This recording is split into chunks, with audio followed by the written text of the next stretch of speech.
Live? Yes. Oh, we're live. We We're are live live now. Yay.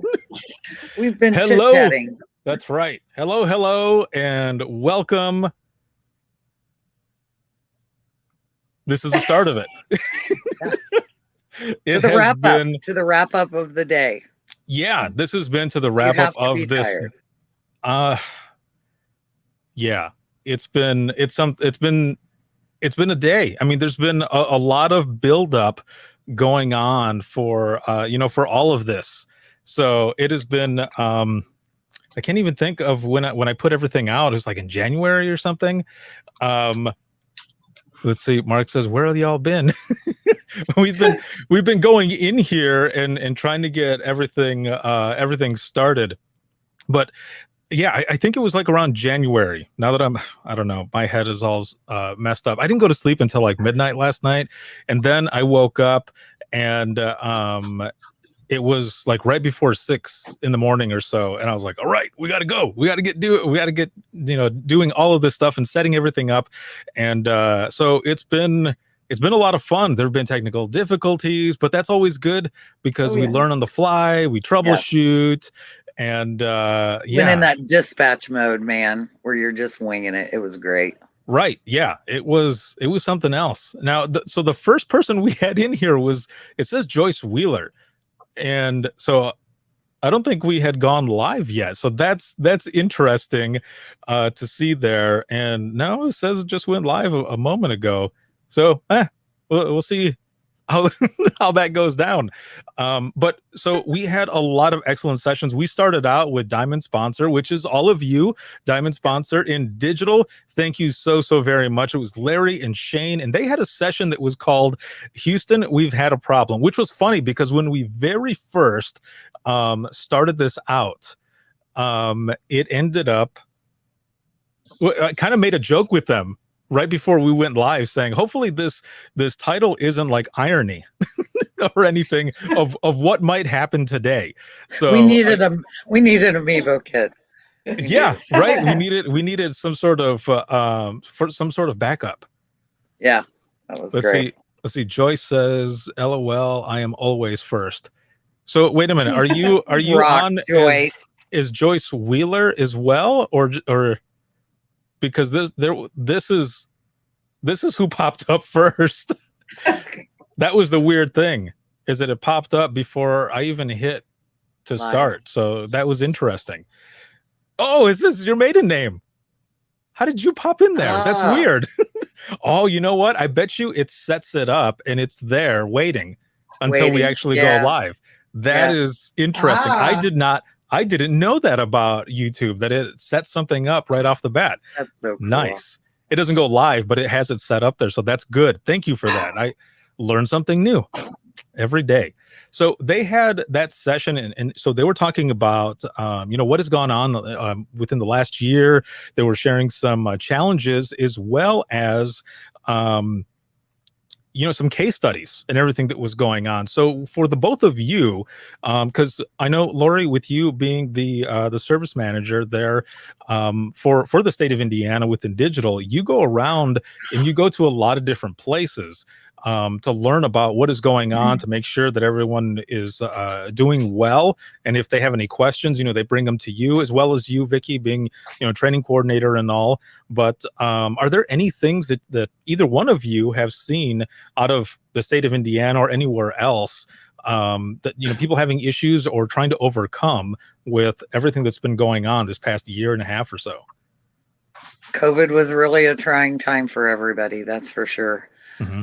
But trying to just keep the communication. But Bartholomew County was very interesting with the separation of, there was several centers in the state of Indiana that had separated for, safety purposes.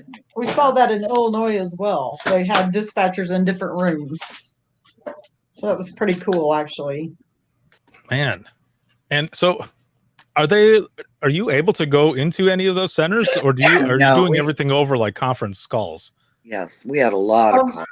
We had a lot of state We of made a lot of downtime, calls. but we are getting back in the centers. When we first started getting back into the centers, of course, we had COVID scares all the time because we went to one in particular, and we left there on a Friday, and on Monday we have an email. The director's in the hospital with COVID, so everyone's got to go get the test. And so yeah, it was quite a challenge to even. She doesn't have COVID; she's been vaccinated.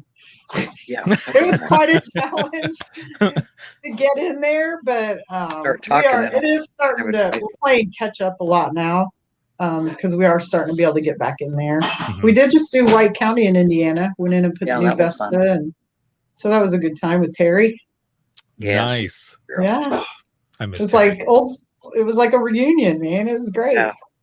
It's just like when we head over to back Wabash. in the centers was nice, and I'll be hitting one this week too. So it's nice. It's nice, but it brought it back to old school too, where you're reaching out and you're making phone calls, and you're sending emails to check on people, and they're like, "Hey, thanks for checking in," and we're all doing well. And some of the centers in Indiana were hit pretty hard with COVID, weren't they, Lori? Yeah, a couple of them got hit really hard. So really hard. They all dealt with it well. Doing a lot of overtime. So, but they're so resourceful and they're so resilient and they're just so awesome. I love Indiana. I mean, I love all dispatchers coming from Vicki and I both coming from the seat. That's our passion anyway. So sitting through the training today, we're on Skype chatting back and forth and talking about, different stuff. And she's taking notes, and I went to old school and got my paper and pen out so I could take notes. So we're good. So let's roll. Right. Let's talk about these things because Larry and Shane really did a good job this morning. Yeah, as right before we move ahead here, I do want to give you both just a little bit to give a little more information on yourselves, because we jumped in and we just started talking, and I don't remember. Yeah, I wanted to give the both of you a moment just to say, what you do at Digital and where you come from, like your background and how many years of service you've had, not only in dispatch but in public safety as a whole.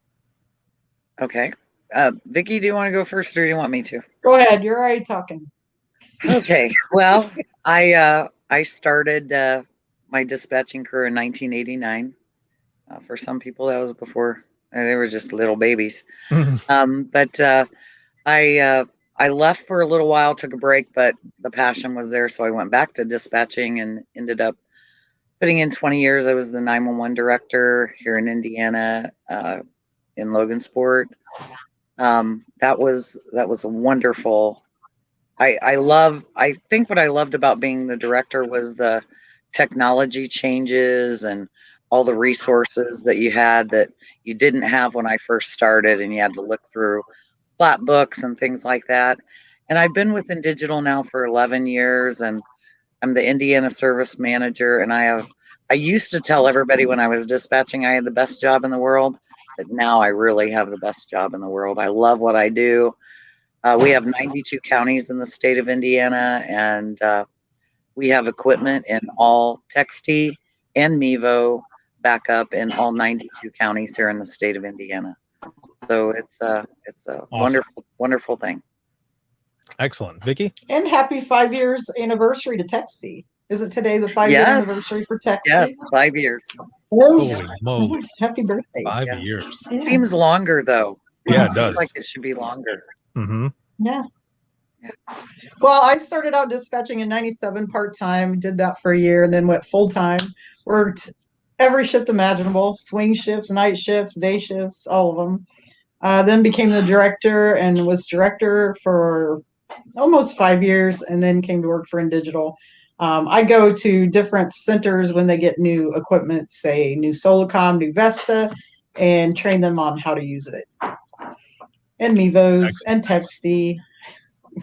So I love what I do. I feel very, very fortunate to work here. We all had a good time. For those who are watching who don't know, I used to work at Digital as well, and the three of us, as well as the deputy director of the state 911 board, Laurel, the four of us one time went out throughout the state to test texting, Yes. text to 911 and text from 911, and it was a blast. It was so much fun, and man, we had a No lot of moss food. was growing under our tires, that's for No, sure. And definitely. Well, speaking maybe. of tires, getting the vehicle No. stuck and on the We incline. won't and discuss that. Horrible That's story. right. It was so fun though. Good It was so times. fun. It was Good so time. fun.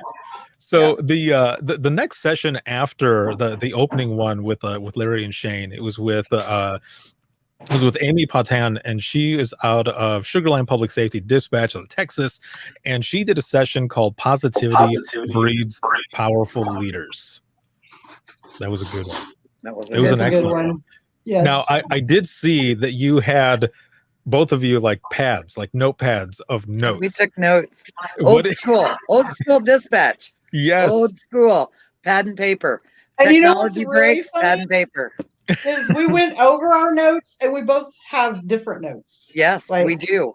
Things Yeah. that caught our We attention. talk on the break and compare what we got out of it. So it was. Well, what were some of the things that you got out of that session? One of the things for me was it was a quote in there, and maybe it wasn't in there like listed as a quote, but I quoted it in there, and it just says, "As a leader, your silence gives consent." And I thought, damn, Oh, that was does good. say a That lot. was Yeah. good. That was good. really Mhm. good. That was really good. The thing that impressed me is she was talking about when she applied for the job, and she said, and I noticed they needed 3 supervisors. Why did they need 3 supervisors? Which I thought, that's a pretty big catch there. I don't know that I would have thought like that. And that she is an adrenaline junkie. Every dispatcher I know is an Yes. adrenaline junkie. Right. Yeah, exactly. That's one of those things, man. And so this other thing that I saw here too, like she was talking about, she says, coming into a new place, or that she was coming into a new place though that was filled with bad attitudes, negativity, but despite all of that, being determined to fight for what she wanted because she felt like she needed to be there at that center. And I thought, I think that's how a lot of us are, where at some point in time, you feel like you are supposed to be there. Like that's your place. That's the calling that people say they have. And that was Amy's. She was coming into this toxic environment the way it was, but she was determined. It was what she wanted. She felt that she needed to be there. I thought that was very. Yeah. Yeah. For me, it was her discussion of how important training is and raising the bar.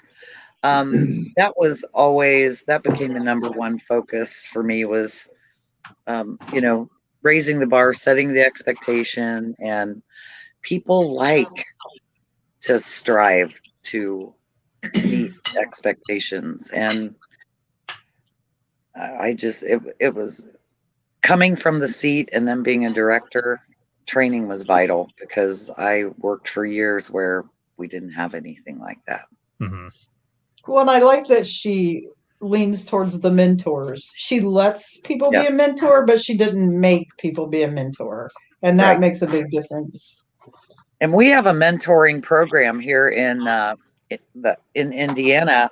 Mm-hmm. That's the statewide IN 911 board focuses on, and they hook new directors up with senior directors around the state and close to them. Yeah, that goes through Red's office. That is pretty awesome. Yes. Let's see. We've got a comment here that says, "I like that we have all seen these centers, but we don't always see how fixing it gets done, or how it can be done." So that was good to be able to see that in her story, and how that worked out. And then another one here says, "Even when things are falling off the hinges, I feel like my place is there to intercede for my TCs." Mm-hmm. That was good.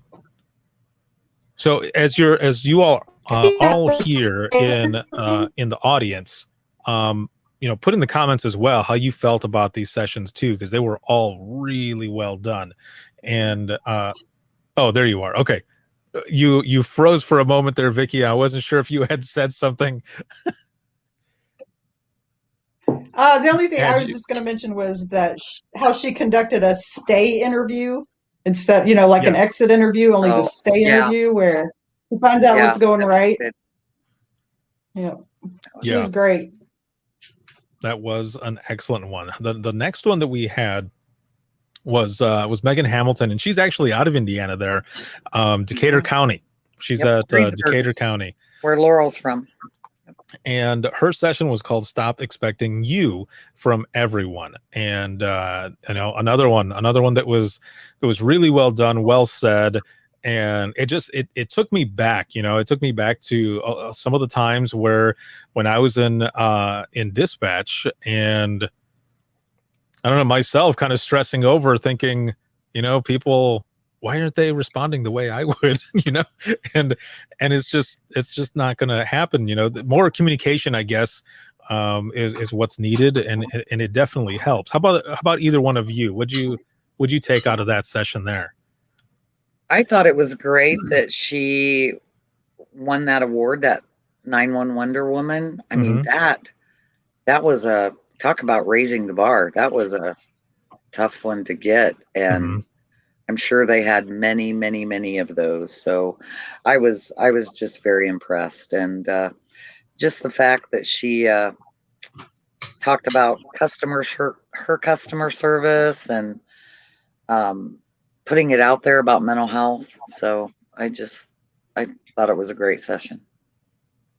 How She about did you, really. Vicky? Megan Well, did and a I'm good. kind of like you. I used to look around and say, do it like I do it. This is how you're supposed to do it. But she made a comment, don't change expectations just to be flexible. And I'm like, yeah, that's Right. right. And she was talking about how we have expectations of what I can really use. Audio's breaking up, Vic. Everybody just doesn't have that. You turned into a robot. Yeah, she definitely turned into a robot. She Oh, did that. man. She did that on purpose and froze up, so I'd have to do this without her. See, that's how she rolls. Is it still froze? Oh no, Yep. no, you're back Okay, now. you're okay. You're okay now. But we Okay, didn't hear anything. But yeah, like the expectations that we have for people, and I was really guilty of it listening to this. We expect them to do everything we do. I come in early, so you should come in early. Or I talk to people this way, or I do this extra for somebody, you should do that. And that's not the case. As long as they're following protocol, they are doing their job. So that's kind of in line, actually. Yeah, and I think one of the other things that I ended up typing out, actually, because I think it's something that people don't always do, and that is address their shortcomings. So she had mentioned right off the bat in the beginning that she was addressing shortcomings in the beginning. She mentioned the loss of a child, and how a call like that might be hard for her if she ends up taking one, and she eventually did. She ended up taking one, and who knows, maybe has taken more since that very first one. But that first one, when it happened, everyone reached out because Yeah. she had already mentioned it. She had said in the beginning, this might be an issue, and they reached out. And I think that's probably one of the most powerful things, is for those that you work with to remember that, right? To remember that, and also continue to help and to reach out. And that was a big thing. I agree. I You agree. did a good job. Megan, you did a good job. Go, Megan. Let me see here. I just want to look into the comments here really quick. So Lori here says, Megan's session was a great reminder to meet people where they are, not where you may expect them to be. In parentheses, callers, coworkers, subordinates, and leaders. And then let's see. I am once again trying to watch the sessions while working the channel, but we've been having a lot of change here lately with our supervisory staff, and it's creating some issues. It was good to hear some speakers talk about how supervisors contribute to or cause problems with morale in the center. Hopefully our supervisors and managers can take some of that and put it in place here. That is always good too. It is always good That to is be able always to good. have, those up in those positions to see some of this stuff and take from it, especially when you're learning from other stories. So the next one we had here was Zachary Dykes, and he's from the Missouri State Highway Patrol, and his session was called "The Jaded Dispatcher: You, Burnout, and Burnout Mitigation Strategies." Man, I have so many notes from this one alone. it's all on here, so I don't even know where to start on this one. But some of the things on here, you're talking about contributions to becoming jaded, burnout. Burnout is a disease of disengagement, and then what contributes to burnout. And some of those that were listed were lack of recovery, lack of time off, lack of control, poor leadership, poor communication. Did either one of you deal with burnout? And I guess did you notice it? Did you notice it yourself eventually that you were burning out? I know I did. When I was finally hitting that burnout stage, I was like, damn, like it's hitting. Oh yeah, I totally noticed when I would get burnout because I would, for lack of a better term, just half-ass things and go in and do just what I had to do and just be in a foul mood and grouchy at everybody and wanting to leave and do something else. And yeah, it really will eat you up. You got to get out when you reach burnout, Mm-hmm. for sure. I mean, you either burn out or you sometimes you can't fit There she goes again. You're breaking up again. You're breaking up. Yeah, you talk, You're Lori. breaking up. You're breaking up. You're breaking up. She said for you to go ahead and talk. Oh, because she can't talk because it's going. I was going to Skype her, but I was afraid everybody would hear it. Oh, well, so what about you, Lori? Did you ever hit, burnout stage? And if you did, when and if you did you notice it? I think everybody goes through that to a certain extreme. Mine was, I think because I just focused so much on the job that I just constantly wanted to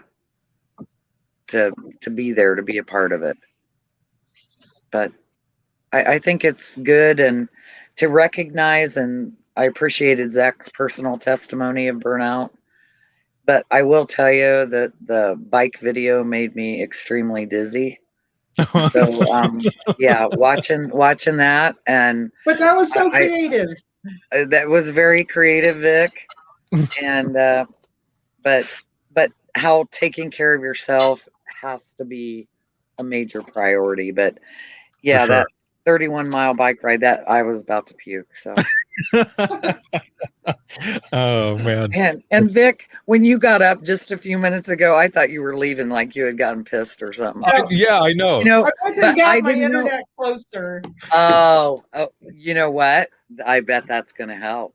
Yeah, because you were very robotic, and it's really freaky when you do that. Look down at the bottom. Zach says sorry. Oh, Zach. No, it was a great video. It's just me. Like I'm the type of person that gets, rides in the back and just feels nauseated after a while. But that video was playing so fast, and my brother bikes a lot, and I've videoed him on certain bike events that my brother goes on. But I have to tell you, Zach, that one, oh man, it just about did me in. I'm serious. I had to get up and walk away because I thought I could handle anything. And I even told Vicky, I called Vicky and I said, I'm gonna puke. I watched that. It was just going so fast. Slow it down, Zach. Slow it down. Slow it down. Let's do a nice, easy ride next time. Because between all the scenic things that you showed and stuff, that would have been like a decompress for me to watch a slower version of that bike ride. I'd have been like, I'm right with you, Zach, buddy. I'm with you. Slow it down. Just slow it down. So really quick, right before you got up, or as you were getting up, Vicky, because your because your voice was going all like digital and stuff, somebody made a funny up in here that it says it's in digital. It's That's To do- awesome. That was good. Boom. yeah. That was Yeah, a good I one. like that. Oh, Zach says that the video was 3 hours long. Or it was a You know what? like it was Zach, 3 that's hours okay. but sped up to Do an 8-hour 300%. session, and 3 hours of it can be, you know, you could do an 8-hour session, teach for 5, but 3 hours on a scenic ride like that, man, I'd be in seventh. That'd be seventh heaven for me. You know, so See, I wouldn't be Sylvie, pedaling. He'd be doing the pedaling. I'd just be relaxing. the some of the other things that were in here which really really spoke to me, you know, thinking about when I was in dispatch as well, was the warning signs of burnout. You know, some of these Yeah. things I thought I was just, you know, having issues with, you know, and well, obviously I was, but I thought it was just, I don't know, natural issues or me just being a dumbass eating bullshit, you know, sitting there in dispatch. But it was because of stress and because of burnout. So some of the warning signs, you know, the physical ones, frequent headaches. I didn't get a lot of headaches or a lot of sickness or anything, but the exhaustion, the stomach and the digestive issues, dude, all types of stuff like that, being irritable and all this other stuff. It's awesome to be in a session like this, like, you know, what Zach did, and think about it, but also know that those, like the next generation of 911 that are coming into this, that they're probably not going to have issues like we did, right? Because nobody really talked about this. This wasn't a lot of stuff that people talked about. And if it was kind of rare, right? When we were in dispatch and everything. But now people are talking about it so much. It's great. It's amazing that people are talking about it because they're learning from it. And yeah, it'll be better for everyone overall. So I love it. Well done, Zach. You the did future an excellent looks job. good for the younger It was ones. very well done. Sure. Yes. Great job, Zach. And I love the cloud. That's the first time I did a word cloud. Yeah. Oh, yeah, fun. right. That was her Yeah, favorite. that was Yeah, fun that was, watching she it really liked that. build and build and build. Yes. See, that was a good one as well there, Zachary, the word cloud. That was awesome. When I saw his session, it was about a month or so ago, and I saw him doing that, I was like, that's pretty badass. I was like, well done, dude. And yeah, for everyone to be able to see it as it's building up there, it was really cool. So again, well done, dude. And then so we got the next session here coming up, and that was 10 things your 911 caller wish you understood. And this was by Samantha Hawkins. She's out of Cobb County 911 in Georgia. And this one was excellent. It's the first time that Samantha had done a session like this ever. And I thought, hell no, like for real, because you did really well. Could not tell. She did. Sam did a great job. Yes. I want Samantha as my neighbor. Like, her personality was so great. Vicky said, I think her and I could be friends. We talk about each session in between our phone calls. So she's like, I think her and I could be friends. That's awesome. Yeah. It was very sweet. So just from the start, you know, putting empathy back into call taking, you know, so hold on a minute here. I know that I got a couple screenshots, and I want to share these as well here. So let me see if I can pull this up onto the screen and share the screen window. Mm-hmm. So this was just some of the information that was shared. You need to, if you're watching this right now, you need to make sure that you've registered and go check out Sam's session. It was superb. There was so much that was shared, but this was just part of her presentation that she had shared. And it talks about empathy versus sympathy, and, you know, gives these definitions, and 911 spells empathy in action. So again, this is just part of part of her presentation here. I just wanted to show that really quick. But she had started out, like I said in the beginning, putting empathy back into call taking, and then she mentions how this might be, and this is talking from the caller's perspective, right? This might be my first time calling 911, so please be patient with me.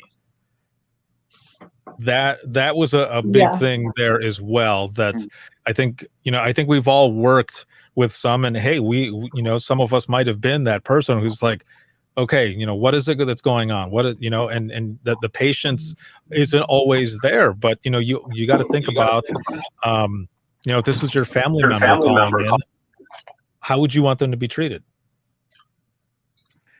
Stay in the present and the now. That was just jumped out at me like crazy.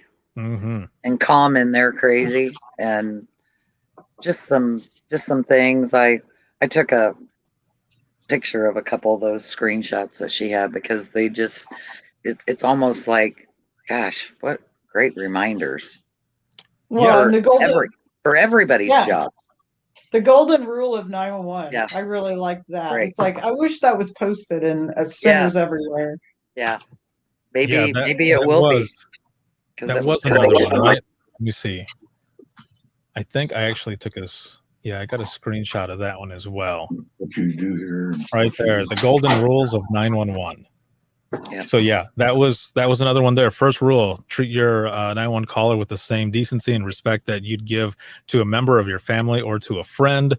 See, that one was awesome there. The second, all these rules here are very well done. Again, Sam, excellent work. Yes, she did a great job. Great job, Sam. Great job, Sam. Keep doing it. Don't stop. Yep.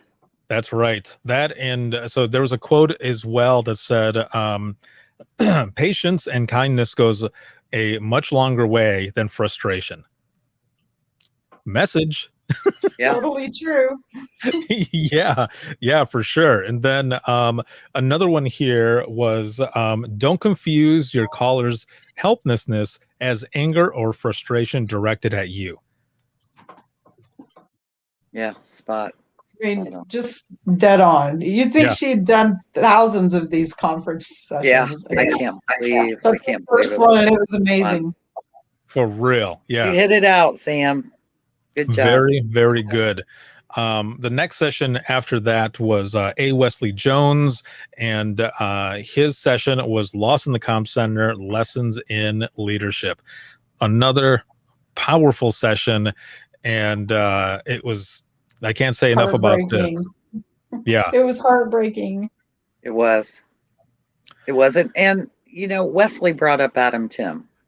And, Adam was a perfect one, because he has touched so many people's lives, and in such a positive way. And I'm just happy to call him my friend, and that I know him, because he is so impacting. And still to this day, he impacts people. Just like you, Ricardo. I mean, all the wonderful things you do. This was a great session, and you've done so many wonderful things. Vicki and I have had the pleasure of working with you, and we do miss you. Trust me, we do miss you. But I love it when we all can get back together, and it's like old times. So, because it never changed. We cannot talk to one another for a while, and it's just like we haven't been apart. So that's what I feel the same way. I miss the both of you. All about, like crazy. The next time we get together, we're gonna get some bacon. We're gonna meet at our second office. We need to pick a day. We're going to Wabash. Yep. So the session. So I want to read what it says here for those who are watching who may not have had a chance to jump in on it. Now, months ago, Wes ended up sending a message saying that he had kind of an idea for a session, and when he wrote it out and sent it, I thought, you need to do this. I think more people need to talk about it, as long as you feel comfortable, of course, because it's going to be a heavy session, but people can learn. And I remember him saying, something to the effect of, if even one person learns from it, then I feel good about it. And it was awesome. The description says there are many situations as a supervisor or center administrator for which there is no manual or policy guide. So true.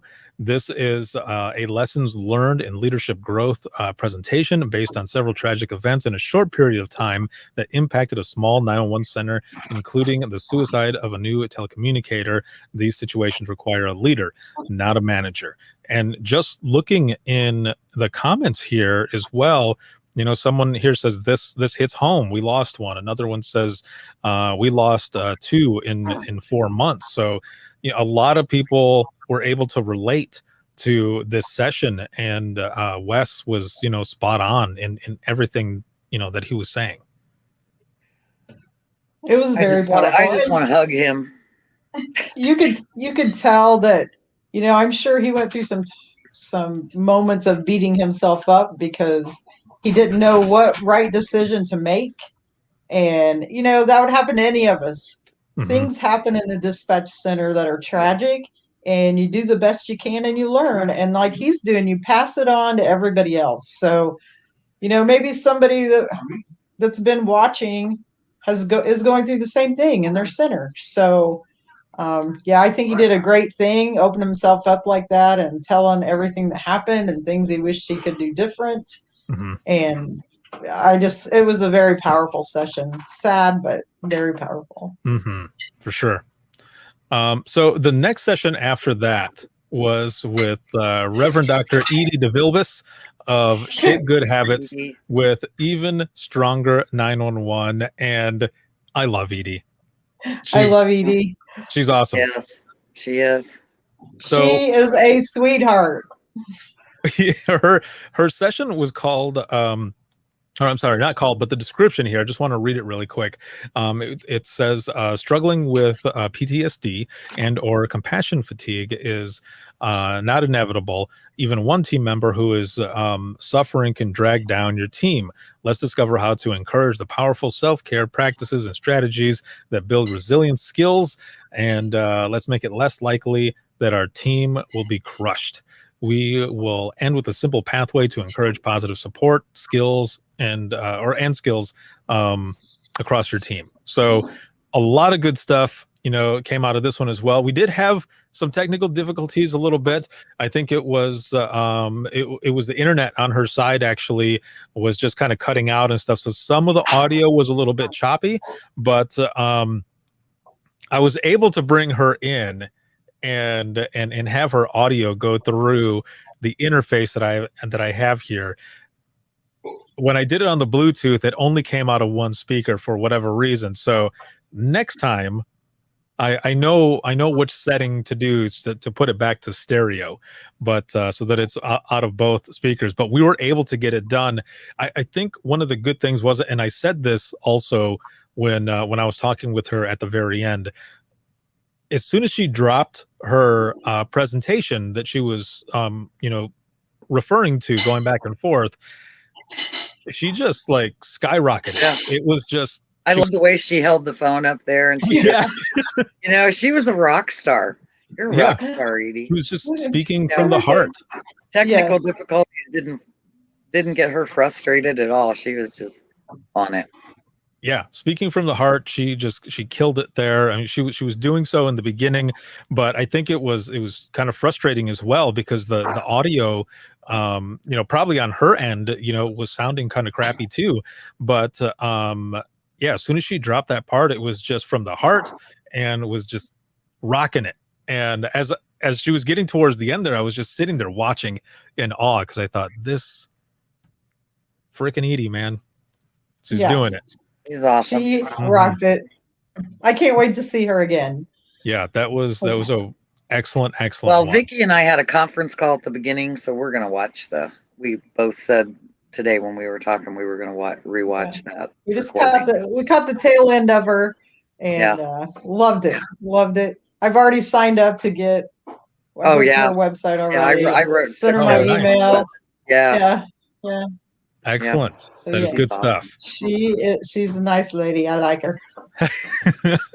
So she's got another friend.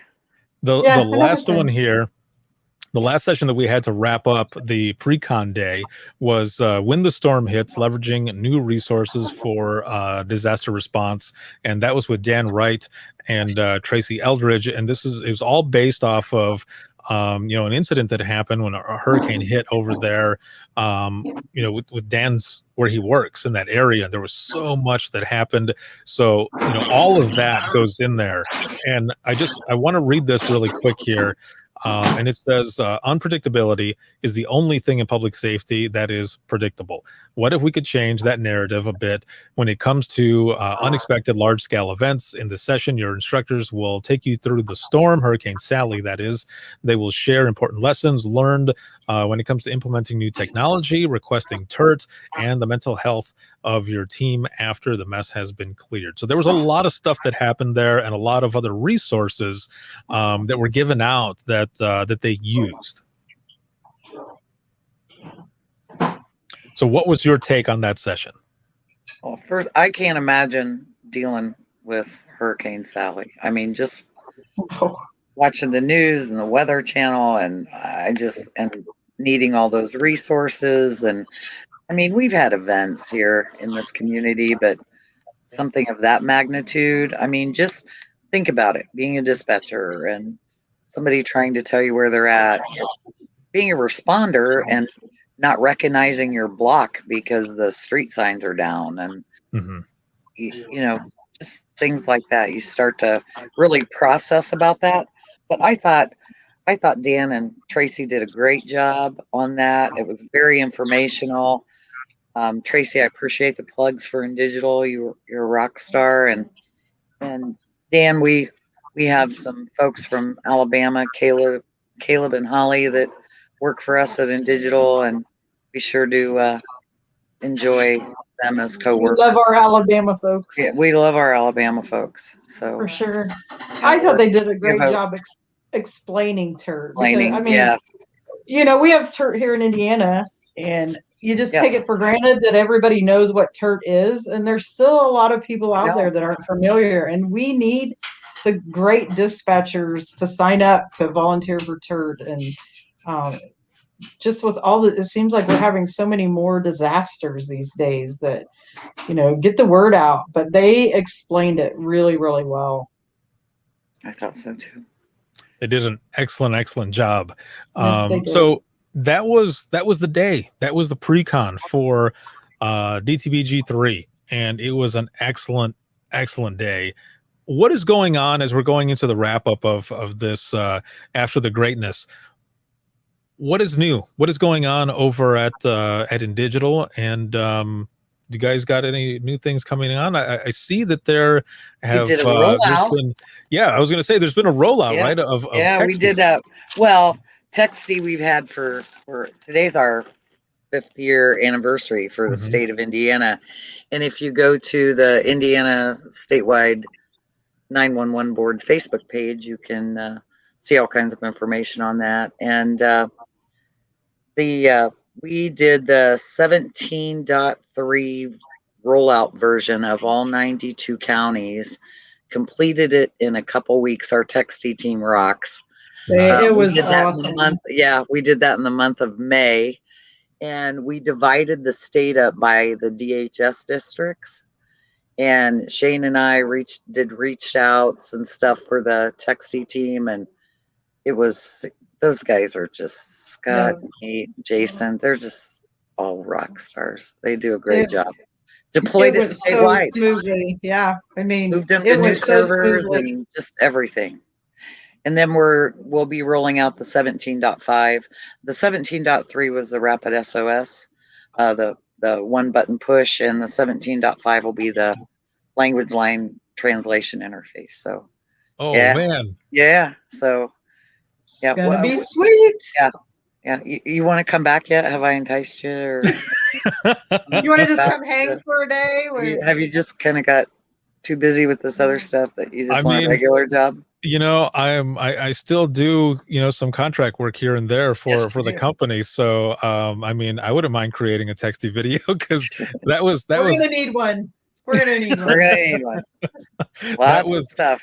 that was so much fun to be able to do and to be able to use this technology. And I think one of the more fun things that I remember is every morning going to the office, I would stop and get like a breakfast sandwich or something from a gas station. And those who are watching, not a Red Bull and a Red Bomb burrito. That's not the breakfast that I was getting. I know everyone knows that story, but I would be wearing my digital polo.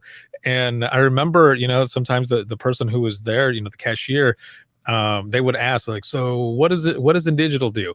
And then I would give them a scenario about, texting. I would say, if somebody broke into your house and you ran upstairs, and you were hiding, would you rather call 911 or text?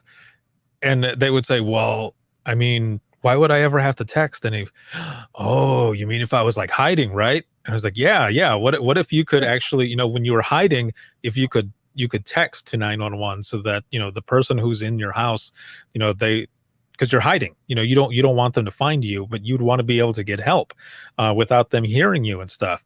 And I remember the person saying, that's a good idea. Like, is that for real? And I would say, yeah, actually in the state of Indiana since 2013, they started out with text from 911, and in 2014 they were started to roll out the text to part.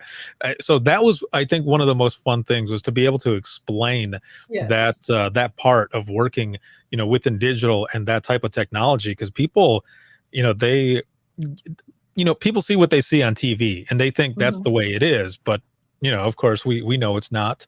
And and to be able to explain, but also train dispatchers and call takers on that platform is always fun. And of course, us traveling around and doing it was even more and fun. in our travels, we would talk to hotel staff. Remember when all four of us were traveling? We'd be talking to hotel staff about how to text, if there was a and everyone situation. is just like, oh, yeah, I didn't know Right. that. I didn't know that. Yeah, they always thought it was that we were It joking was always around. fun to talk to random people about it. This is what we do. Well, and people at the hotels would always say, in digital, I saw all your cars out there. What is in digital? So then you talking and they're like, oh my God, I'm exhausted. I got to go to my room and have a drink. Yeah. Oh man. Yes. That was always so much fun. And thank you both for being on. This has been really good. And again, Carter, you did a great Digital. job. You did a great job putting this together. I look forward to the next, as much as I can. The rest of the week. I have to watch some recordings because it's going to be good. There's a lot of excellent sessions. There's still got 3 more days. Yep. And then you're gonna rock it out. And then that's it. That's the end of Dare to Be Great, because this is the last one. And then you're gonna have to start making in-person ones again. That would be pretty cool to do. If I was to ever do another Dare to Be Great, it would have to be in person. That would be pretty cool. Yep, for sure. Bring all of these people together that we've had on the last, all of these virtual ones, bring them all together for a live one. That would be so awesome. That would be cool, man. I see the wheels turning. We might have to meet at our second office in Wabash. Exactly. Plan this out. Have some bacon. That's right. Yeah. Plan it over a plate of bacon. Oh shit. That is so funny. Well, again, thank you both so much for being on. Thanks for having us. The greatness. And anything for you. Yeah. I love it. Thank you. And then, of course, as always, a big thanks to InDigital for sponsoring. This has been just an excellent experience. And for everybody who's watching, make sure to check us out in the next few days. There's going to be a giveaway for this live as well, but I'm going to go through and get all the names, and then I'll announce it afterwards. So we'll do that that way. And the other one will be tomorrow at the last part of the last session. So stay tuned for that. Thank you all Good luck, again, everybody. so very much. Yeah. And we'll see you soon. We'll see all you right. tomorrow. Love you. Love you. Right. Have a good night. Bye-bye.